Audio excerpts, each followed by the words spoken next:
'twas a dark and stormy night, nor'easter rolling in. It's a long 12 hours, the power's out again. I pray for inner strength and that we don't lose no lives. Just another day in the first responders' eyes.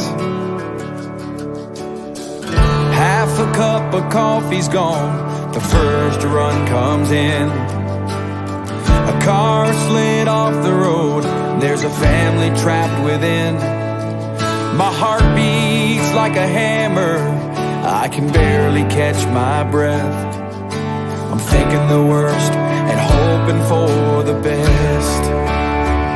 Yeah, we ain't superheroes, we're just ordinary people trying to make a difference, and the first on every scene. It's a heavy, heavy burden to carry all this burden when you can't unsee the things you've seen. It keeps going on.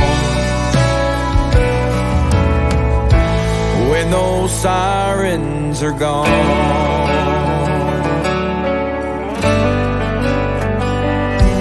Now my shift is finally over, I gotta deal with what's mine and try to find a way to leave those tragedies behind. So I hug my 2 children, I kiss on my wife. Just another day in the first responder's life. Yeah, we ain't superheroes, we're just ordinary people trying to make a difference, and the first on every scene. It's a heavy, heavy burden to carry all this burden when you can't unsee the things you've seen. It keeps going on. When those sirens are gone.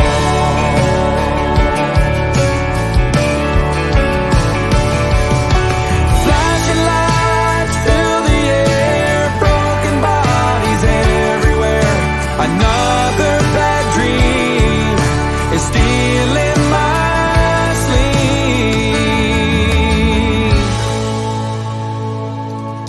'Cause we ain't superheroes, we're just ordinary people trying to make a difference, and the first on every scene. And it's a heavy, heavy burden to carry all this hurting when you can't unsee the things you've seen. It keeps going on. When those sirens are gone, it keeps going on. When those sirens are gone.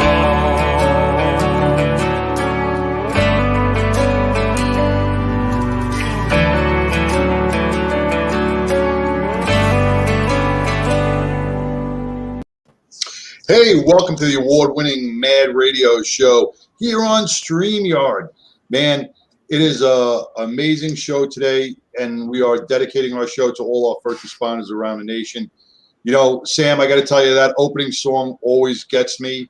It gives me chills because it's powerful in every aspect, in every way you look at that song.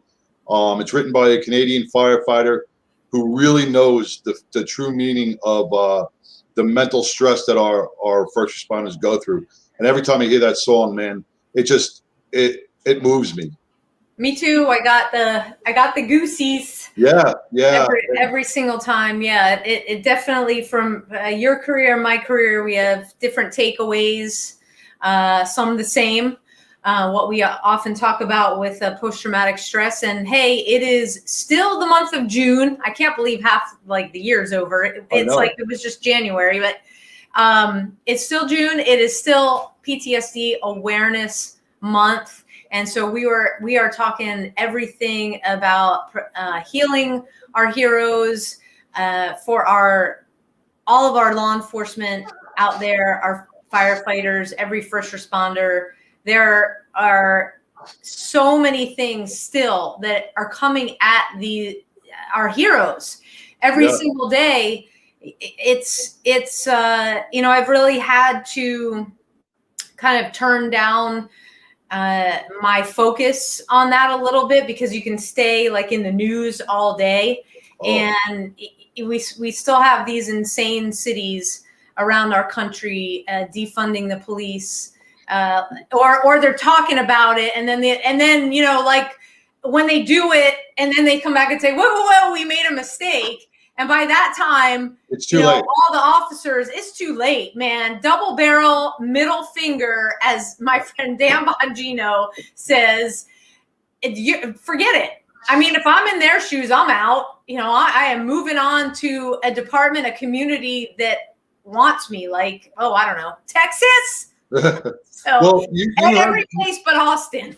You heard what's going on in New York, right? You got the 4 Democratic mayoral candidates running, right? One, Eric Adams, retired police officer, who is really not. I mean, if I was going to pick anybody, I hate to say it, I would pick him, because at least he's got some sort of sense of thought. But I don't like him at all. But did you see the mayoral candidate that I forgot her name is Meyer or something? She is looking to defund the New York City Police Department by $1 billion. And now get this. This is where Eric Adams called her a hypocrite, where she wants to defund the police department. She thinks the money is not needed. But in her Park Slope area, she lives in a $2.7 million townhouse, brownstone, right? And her community, which her and her partner pay for out of pocket, have private security. So it's okay for her to have security because she thinks it's dangerous, but the rest of the residents of New York City do not need to have the same security. How hypocritical is that? And you're running for mayor of New York? If this woman wins or even comes close, she shouldn't get one vote. You might as well just put a wall around New York City, call it a day, and end it. Well, they're going to be calling on your services if you guys are seeing the same thing I'm seeing. This is Batman's right-hand man, and Batman lent him his shirt. So, Gotham might be giving you a call. Between the Batman and the thin red line behind you, you got New York City covered. But if I was smart enough, I'd run for mayor, but I'm not smart enough. But I guess you don't have to be smart anymore. We wouldn't let you leave Texas. Okay, there would be no way. So before we bring up our guest, and I know about Texas, I want to bring something up about Texas, where I want to bring up the park real quick, because we have a lot of wonderful things going on. For any of our who doesn't know about Heroes Memorial Bridge in Rowlett and Rockwall, the Heroes Memorial Bridge connects Rockwall and Rowlett counties. We walk it on the 22nd of every month, right? But we have put together a national park that is going to probably open up at the end of 23. So we are raising funds right now. It's going to be the first in the world, not even the nation. We were talking about the nation, but we can't find a park like this anywhere in the world that is dedicated to our first responders and our veterans who have completed suicide. This park will be for the families to reflect on how their loved ones lived and not how they died. This will bring education, this will bring awareness, and this will bring healing to so many families across the globe. We are running fundraisers for it. It's a huge project, it's a huge undertaking. We have a lot of people involved. Blue Health out of Massachusetts, one of our biggest partners in this. They are bringing forth so much stuff to Texas for this. We have Crystal Street now, who is now one of the Blue Health directors here in Texas. So Blue Health out of Massachusetts, Karen Solomon, has recognized that Texas has really taken a huge step on smashing the stigma in mental health. And I look forward to seeing how this develops. And we are going to build this 22.5 acre park for the families across the globe who have lost a first responder or a veteran to suicide. It's going to be an amazing park. And in about 8 days, we will be able to show the 3D version of it. We have the architectural plans, but now in about 8 days, we'll get it back. It's going to be a 3D interactive schematic of the park where we can go on and you can check out the different parts of the park. So big news coming up. We'll keep everybody informed. Well, you just broke the big news. That's the cool. That's the cool thing. So where can people go to see what we're working on? Well, right now they can go to www.walkthebridge.org, and they can see the schematics. The Bridge Park Memorial Fund has not. The website is under construction right now. We're building it up. We have just gotten our 501c3, so we'll be able to take donations for the foundation. You'll be able to buy brick. You can go to the Blue Help website. You can purchase bricks with a loved one's name on it for the pathway through the park. We will be putting benches along the park in memory of those.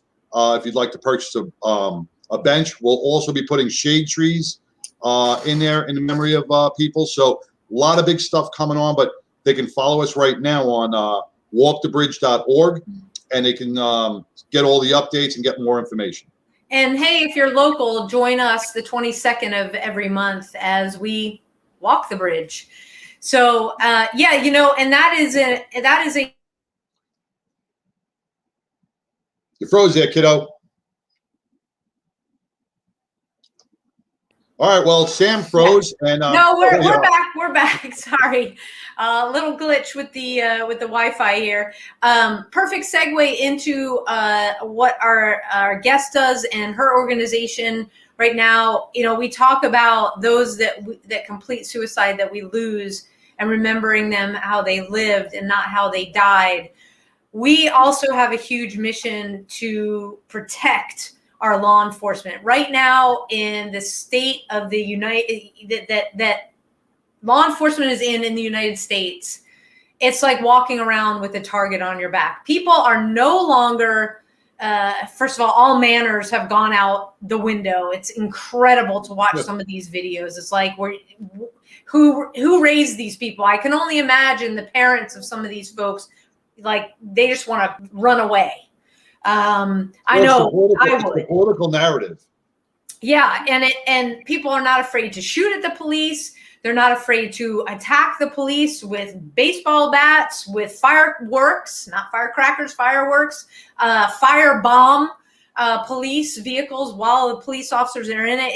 It is absolutely insane. So we are going to bring on our guests from an organization called Protecting the Blue. And Protecting the Blue was started as a personal photo project.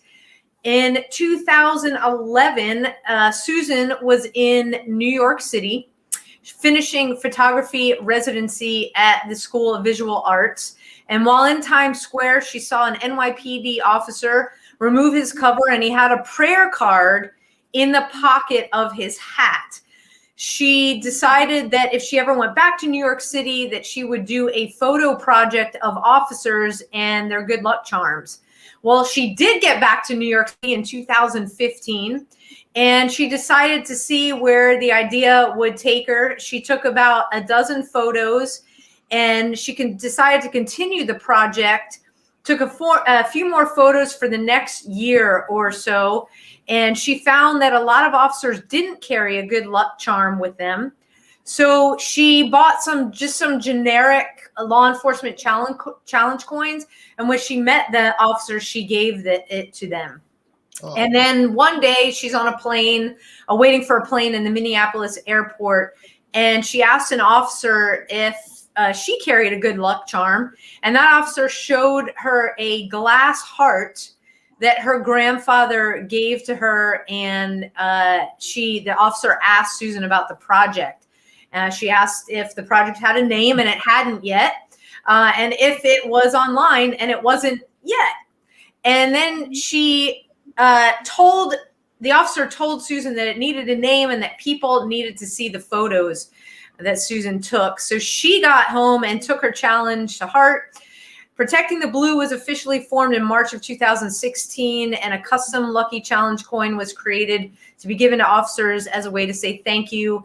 In 2018, they got their 501c3 status. And so far, Protecting the Blue has photographed approximately 1,600 officers from 4 countries. She's attended law enforcement events, visited many police stations. She's done ride-alongs and sent many of them lucky custom challenge coins. And so grateful. Thank you so much. I received my own lucky challenge coin from Susan personally when we were both at a fundraiser a bunch of weeks back. I've got it in a very special place so that everybody comes into my house can see it, and they're like, "Oh, well, what's this coin?" So I get to tell by the coffee. Is it by the coffee mugs? It's by the coffee mugs. No, it's on the display case as you come into the living room. So I get to tell everybody about Susan and Protecting the Blue. So Susan, welcome to Mad Radio. Thank you for being with us. Hi, thank you so much for having me. We are honored to be here. Yeah, and I want to start off with a story. That was my dog in the background. And because when you and I met, it was at a really awesome restaurant in Fort Worth. Like I said, we were at a fundraiser, and Susan didn't know me. I didn't know Susan. We were eating, and Susan was making her way around, and we got to talking. I can't remember what shirt I had on, but you asked if I was a police officer. I told you my history being in Secret Service and as a local law enforcement. And you presented me with this challenge coin, but you also gave me a very unique business card that introduced me even further to what you do. And I'm going to hold this up so everybody can see it. Oh, yeah. Can you guys see this? Okay. So, like I said, I did not know Susan. Susan did not know me.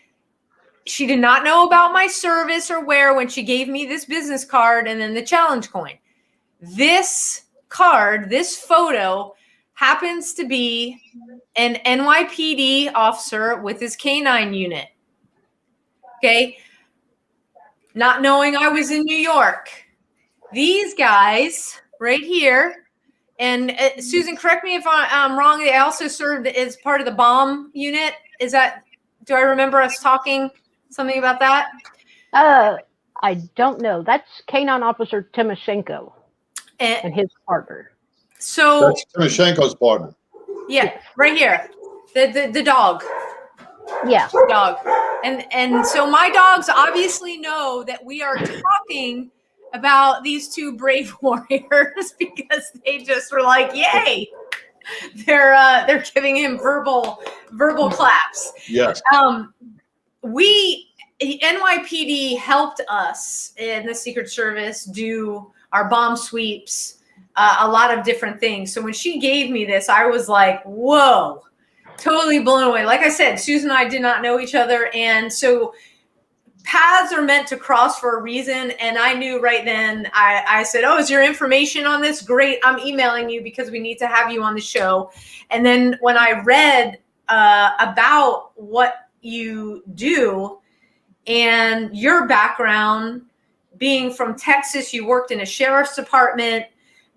You met your husband while he was working. It is an amazing project that you put together. So just tell us more about it.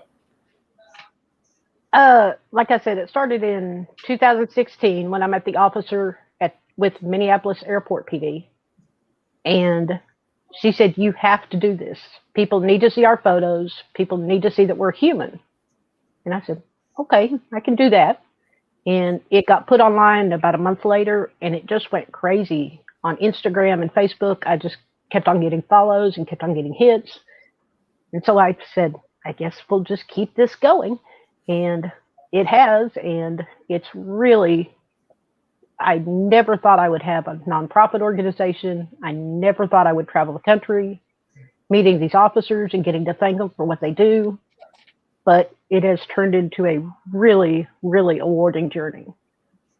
And it's a full-time journey because for the past 15 years, you and your husband have decided to take this show on the road, and you have been traveling around the country in your RV, in your fifth wheel, for 15 years.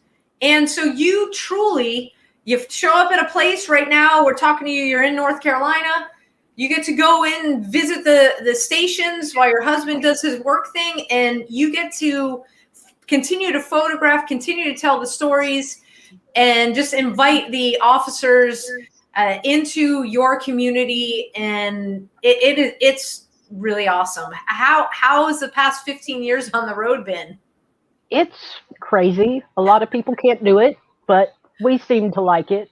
We travel with our Basset Hound, and he loves it and gets to meet everybody. And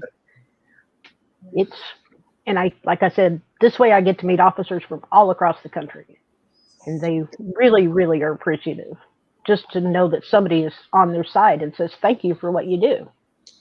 It's got to be a rewarding feeling when you get to, because not everybody has the opportunity to get up and go up to an officer and shake their hands, because they feel intimidated, or the current narrative makes them feel like they shouldn't do it. But for you to be able to go in there and like you said, humanize the officer and show the real personal side of the officer, that makes, just being a cop myself, I would feel the same way. I'd feel, man, at least somebody sees me for the person I am, not just because of the job, but because of the human being I am. And you capture that in photos, which is long lasting. That's a forever photo that will be shared for generations. And hopefully your photos will, be that pivotal moment where someone says, hey, look what Protecting the Blue is doing. These are human beings in uniform, right? Just trying to protect and serve. They're not out to kill. They're not out to hurt. They're moms and dads. They're brothers and sisters, uncles and cousins.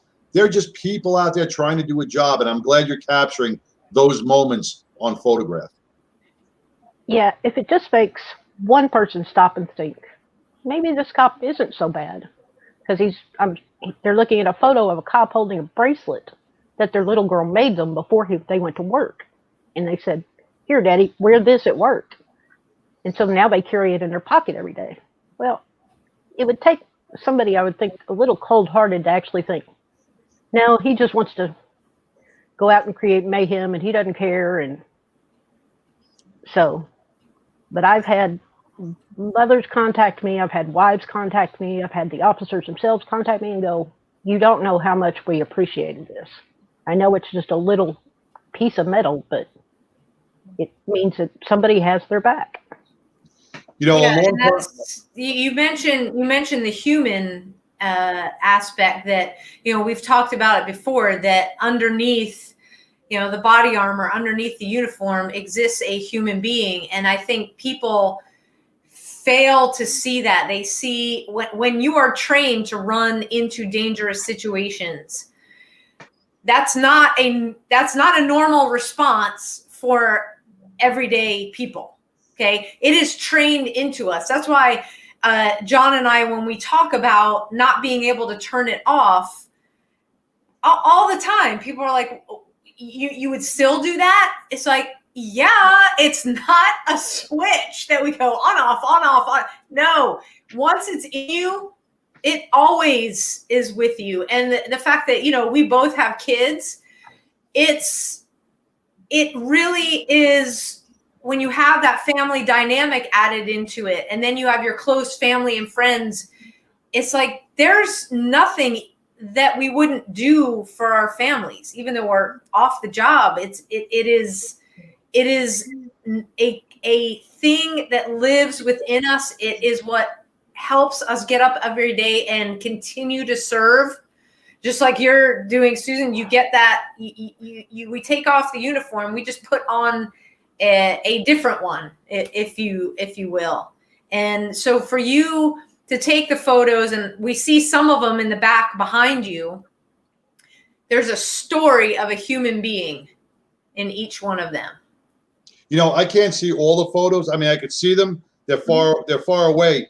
But you know what I noticed? One thing about all your photos, besides everybody being in uniform, is that What? it looks like every one of those officers has a nice smile on his face, a genuine smile on his or her face, and they are just happy that someone is appreciating them. And you know what? Those pictures are amazing that you have behind you. Oh, thank you so much. And when I give them a coin, they don't have to have a photo taken. If they don't want their photo taken, that's fine. I understand. Or if they don't want their photo on the website, or if they don't want their photo on social media, I completely understand. That's completely voluntary.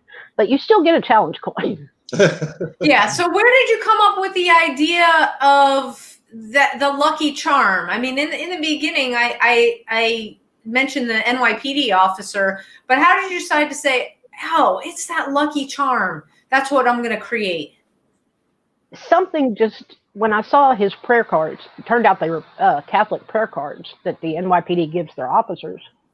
I thought that is really interesting for a police officer, especially in Times Square in New York City, carrying guns and, you know, everything else, that he relies on that piece of paper that he carries on top of his hat to get him home safe.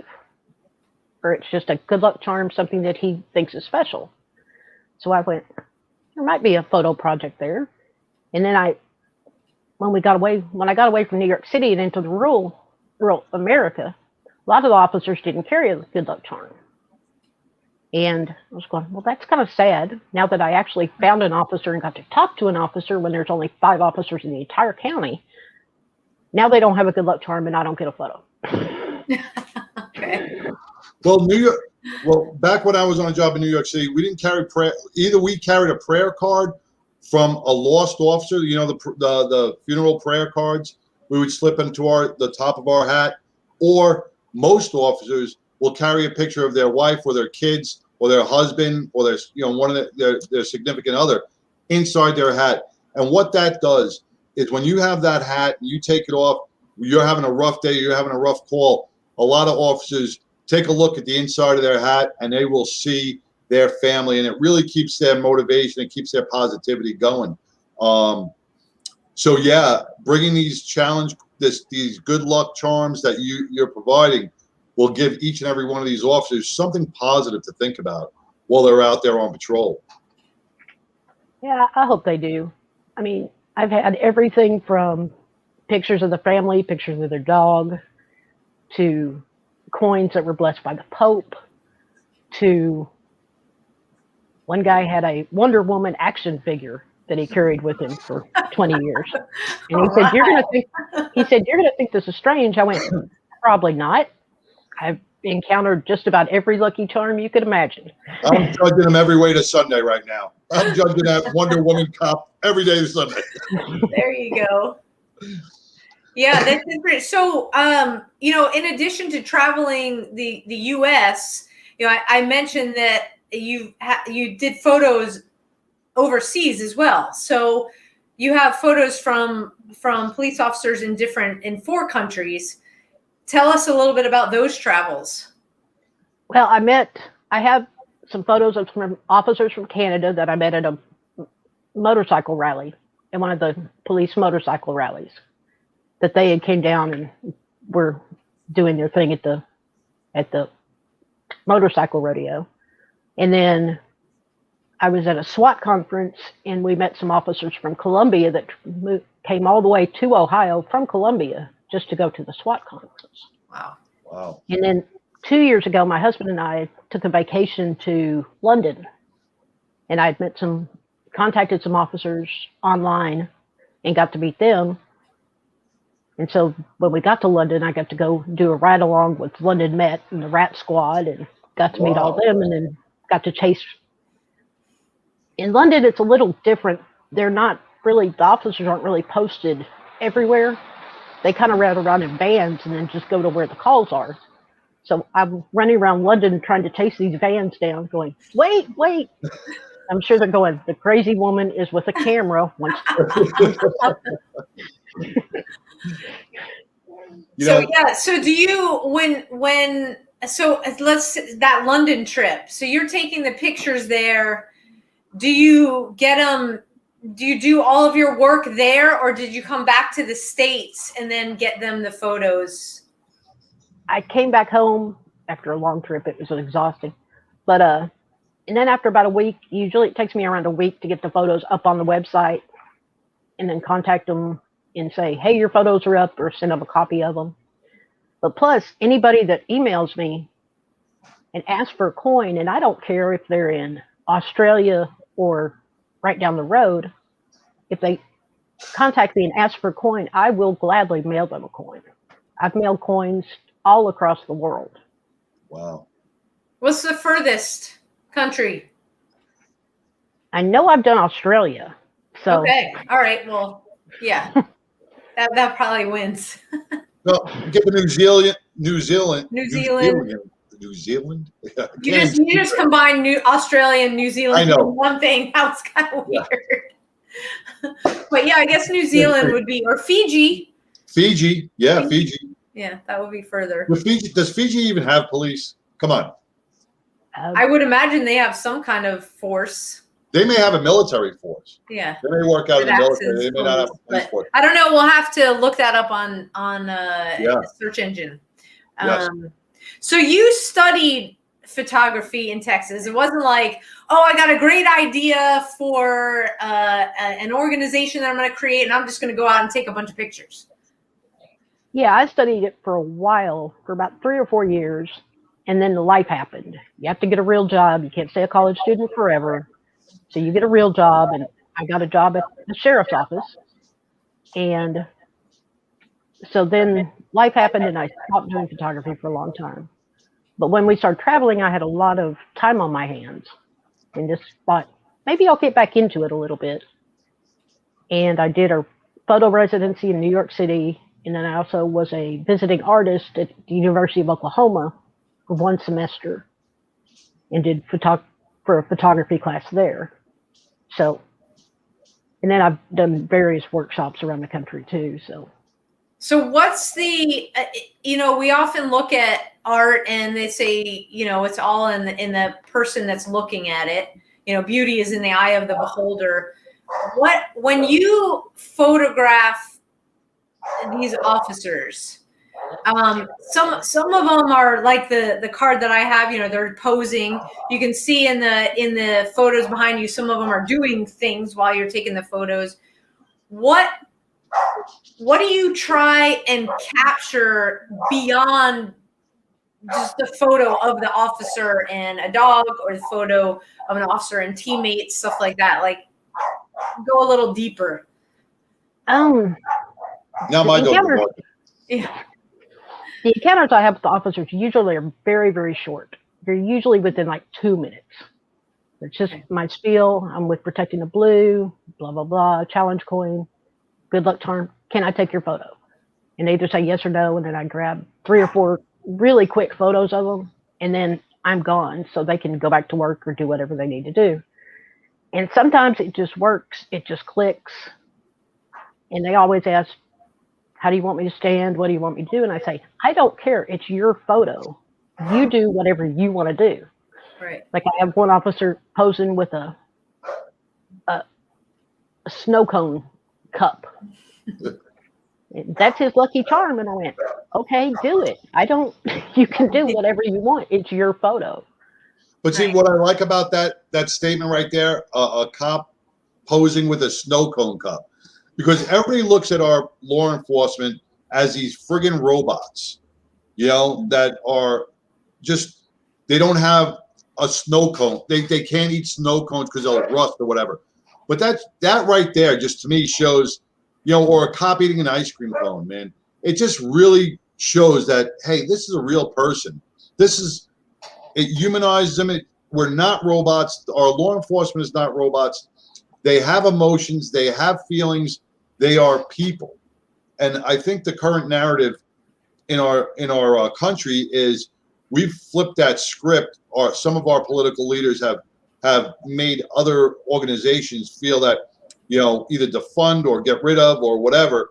And our law enforcement's out there trying to do the hardest job in the world to try to make a difference. And they're going against such adversity that we are going to see a decline in our officers. We're going to see an uprise, as we've been seeing in a few of the cities, an uprise in violence and crime. And like you said in the beginning, Sam, what's going to happen is, just like in Minneapolis and Portland and all these other states where now they're trying to reverse that role, but the damage is already done. They've already lost 200 police officers in one town, and that right there puts such a major impact on now the whatever's left. Say there's another just 200 officers left, put a major impact on them. How long before they leave? Because they are stressed out, overworked, and nobody else is coming up. So you're going to have this ripple effect, and if we do not get a hold of it, like Dan Bongino says, we don't get a hold of this thing right now and like today, we're going to see devastating results very, very soon. The summer is not even here yet.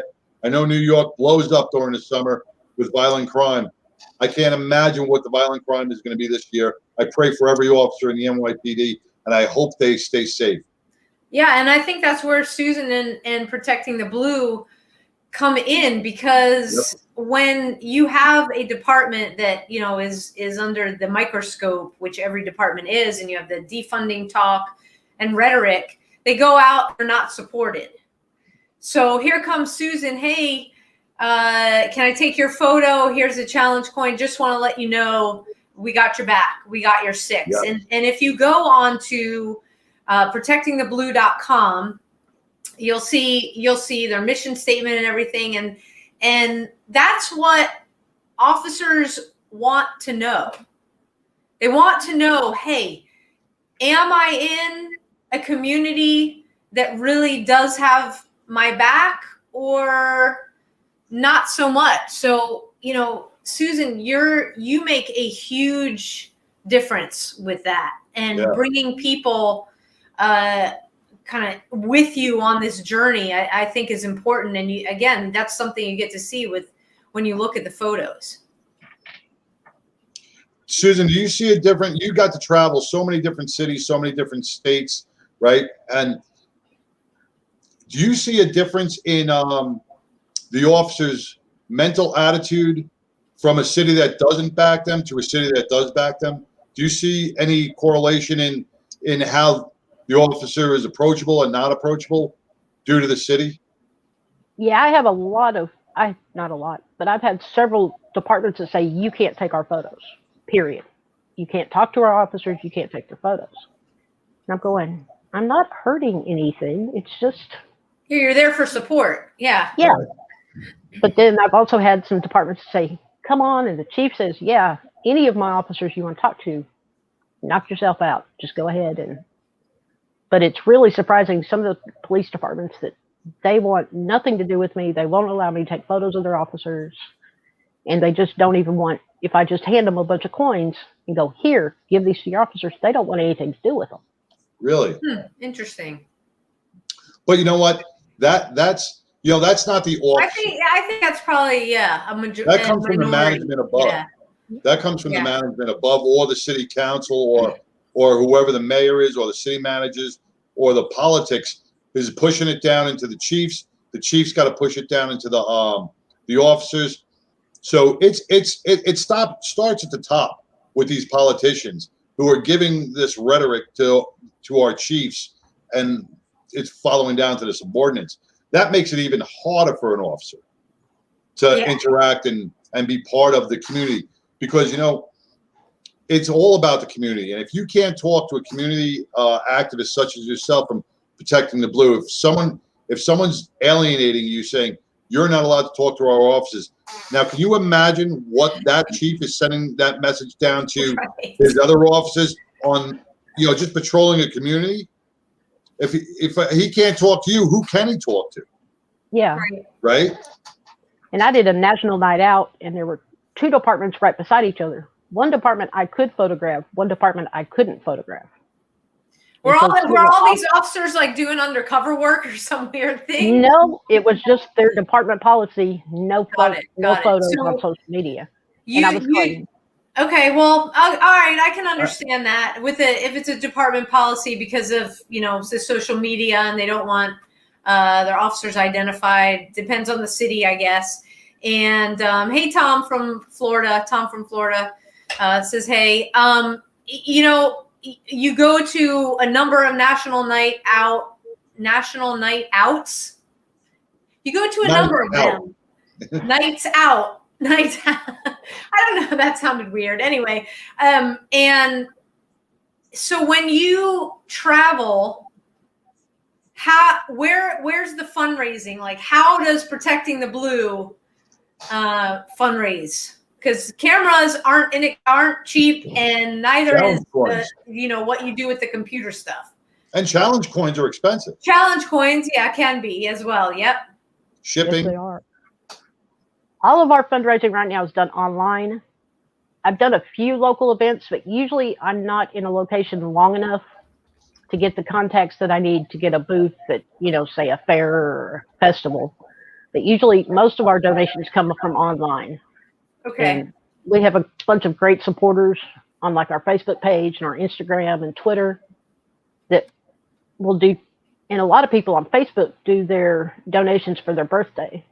You can, through Facebook, you can designate a charity and raise money for your birthday instead of getting birthday presents. So we've had a lot of successful fundraisers that way. That's fantastic. That really is. That brings up a great point, Sam. I mean, challenge coins, shipping, especially even shipping a small challenge coin to Australia to a cop. I mean, that's still costing $10 just to ship to Australia from the weight of the challenge coin. Challenge coins are, so how can people, they go to Protecting the Blue on Facebook? Is there a website or is there anything? You can do it through Facebook, or you can also just do it through our website, which is protectingtheblue.com. There's a donate button. You can make a donation through PayPal, or you could, there's even an address. You can even send a check if you want to send a check. Oh, nice. Now, are you Protecting the Blue on Facebook as well? Yes. Okay. Protecting the Blue on Facebook and Instagram, and on Twitter, it's Protecting Blue. Protecting Blue. All right. Ask a question because I got to type all this. All right. Once again, your photographs. Now, when you say, I know it's department policy, and a lot of cops have come under fire lately with TikTok and doing some social media stuff in uniform. But when you're taking innocent photos of officers being happy like the ones we see behind you, it really pisses me off to see that a department would not allow that to happen. To show, at one time, probably about 5 or 10 years ago, they were giving out, they were starting law enforcement baseball cards, which I thought was a great thing. Mm-hmm. They showed a picture of the officer in uniform, then they showed the picture of the officer in civilian clothes, and they gave a little brief bio on the back, which was really nice. And I get the whole undercover thing, you can't do that, but there's certain officers, certain community officers that would love to be part of the community, and that's what we have to get. We have to get trust back into the community. We have to get the officers to be able to interact with the community, because I truly believe 90% of the community wants our police. It's the 10% that are getting all the publicity and making all this noise that's really changing the dynamic of law enforcement. When most people really want to feel safe, they do love our officers, but it's that certain element of the nation that is really, and we have no political support, that is changing that narrative. They're not standing up for our police officers. Our capital is not standing up. Our locals are not standing up, and our city politicians are not standing up, and that's leaving our law enforcement hung out to dry. And it's a sad state of affairs. And right now on social media posts, I black out any name tags, badges, or identifying emblems, Right. just for the officer's protection. Well, that's great. Just keep the smiles. Yeah. A bunch of the officers say, I don't care. They can come find me. They can do whatever. I don't care. But I still feel bad, because if one of the officers got hurt because of one of my photos, it would just be devastating. Yeah, but you know what? It's so nice to see your photos than seeing some crap photo on YouTube that some purple criminal took while a cop is trying to do his job. I'm tired of seeing all these criminals taking pictures of our officers in the heat of battle when they're under stress, and then posting them like they're YouTube sensations. Look what they caught on video. You know, it's nice to see what you're doing. You're capturing the heart of our law enforcement. You're capturing the smiles, the humanity, the real person. And like I said, Susan, I commend you for that. Protecting the Blue is definitely your name. It's perfect. It's a perfect slogan. And I hope in the near future that more chiefs, more cities will allow you to do the good deeds that you're doing. Well, thank you. and Tom points out a great point. They're the first to call law enforcement when they need help. Yep. Yeah. That's Tom with Tom Barry, Blue Alert, right? Tom Barry. Oh yeah, Yeah. I can see it now. Tom Barry with Blue Alert. A great organization out of Florida. They have started. You know, for those who have seen the Blue Alerts come on our phones, just like the Amber Alert, Blue Alert was essential in capturing a perpetrator who killed a Texas police officer here a couple of months ago. The Amber Alert was, I mean, the Blue Alert was the link to stopping him and capturing before he left the country, before he left the state. So thank you, Tom. Thank you, Blue Alert, for what you do in protecting our officers as well.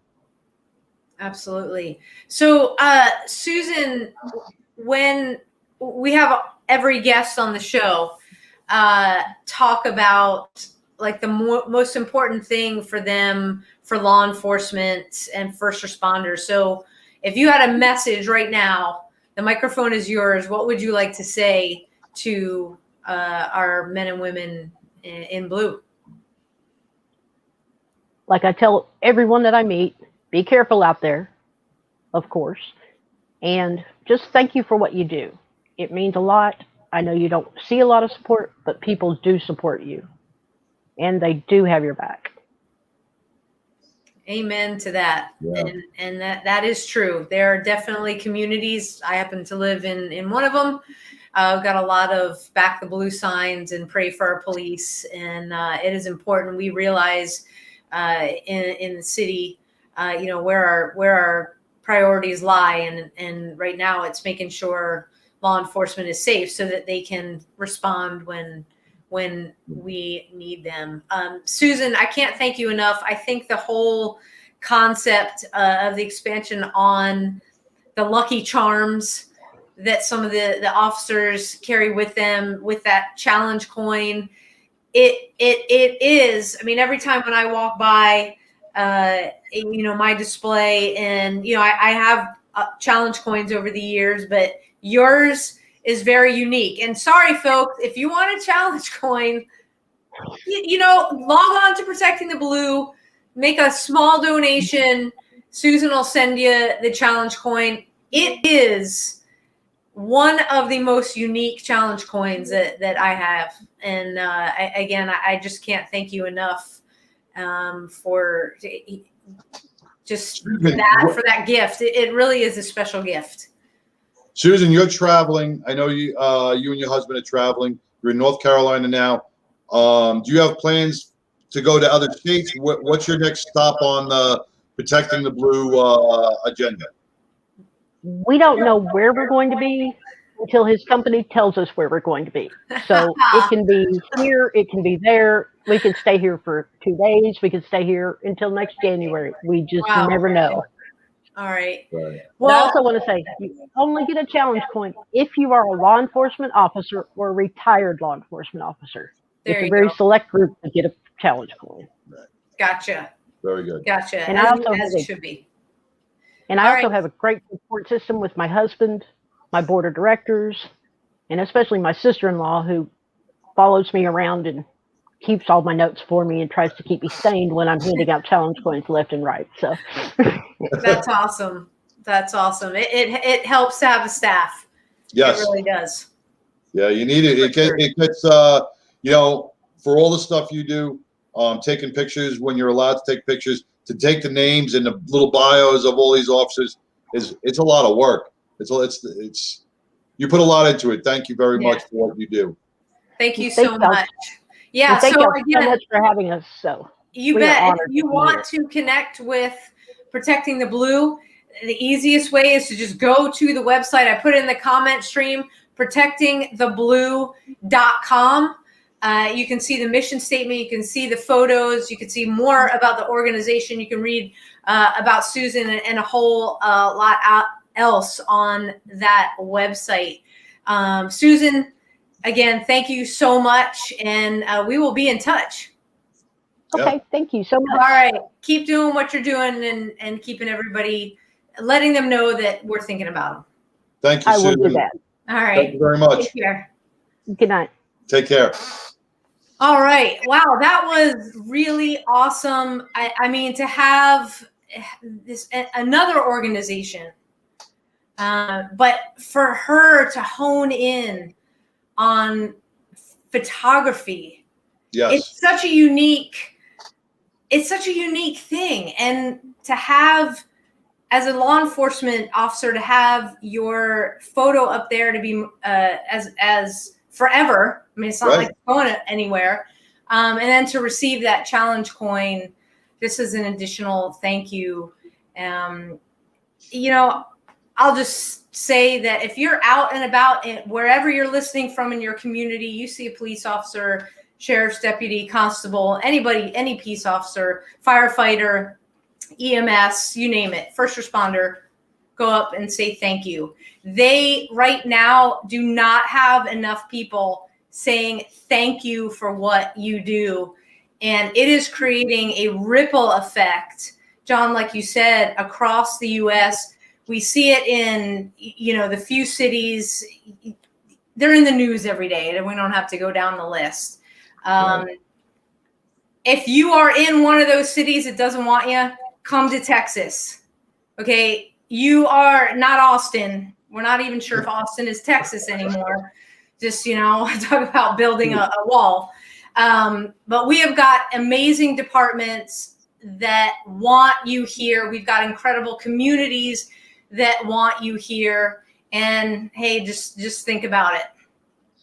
A lot of states, and I'm just going to call them out, a lot of Republican states out there, their governors who are backing the blue, who are backing our law enforcement, our first responders, are inviting law enforcement from all over the country that if they feel threatened, if they feel unsafe in their communities, if they're just tired of the constant protests, tired of fighting every night and not making a difference, just getting bombarded with bottles and stuff like that, go to their communities.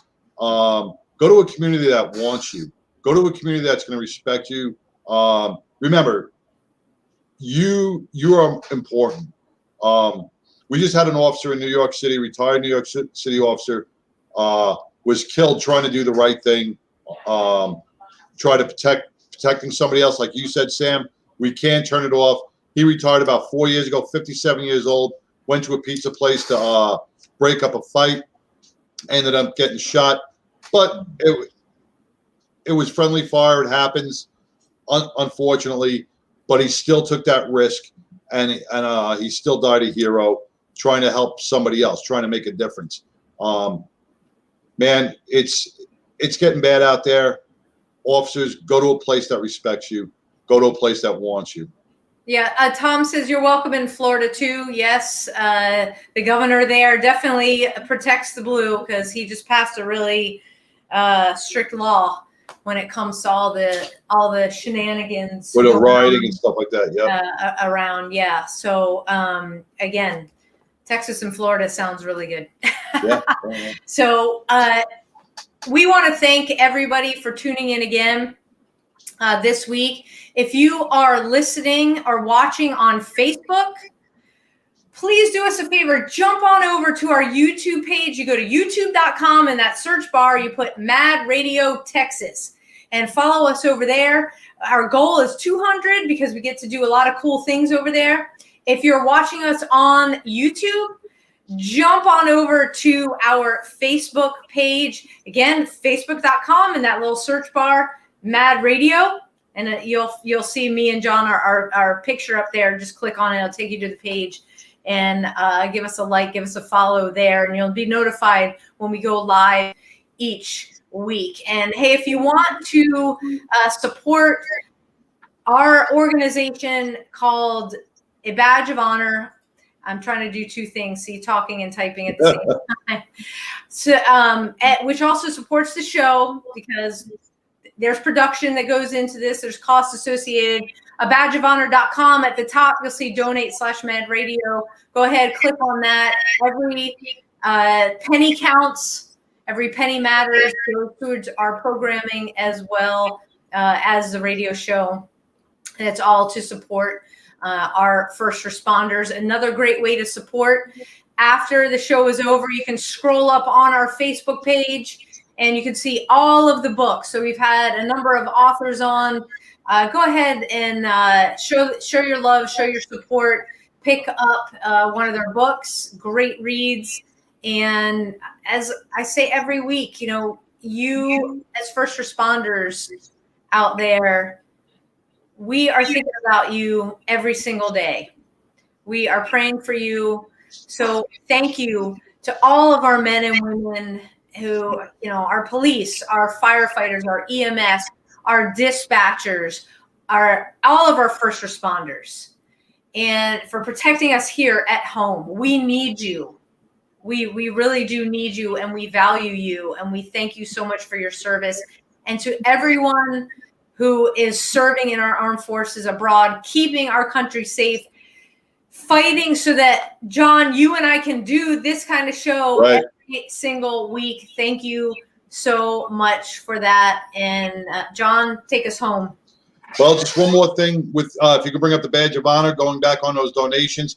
We give workshops to departments. We give workshops to all our first responders for post-traumatic stress. Your donations will help an officer take a scholarship or get a scholarship to one of these workshops. Will help ease some of the burden on the departments that are underfunded, that need to get these officers trained or get these officers into one of these post-traumatic stress workshops. That money helps pay for maybe scholarships for that officer as well. So please, a donation, any kind of donation does help with scholarships for our law enforcement. Absolutely. Once again, Sam, you said it correctly. God bless our law enforcement. God bless our first responders. You guys are working under adverse conditions. And I wish you the best. Stay protected. Stay safe. Keep doing what you're doing. And go home to your families. And remember, you're not alone. You're not alone. Till next week, everybody. John, have a great one. You too. Take care. Bye-bye.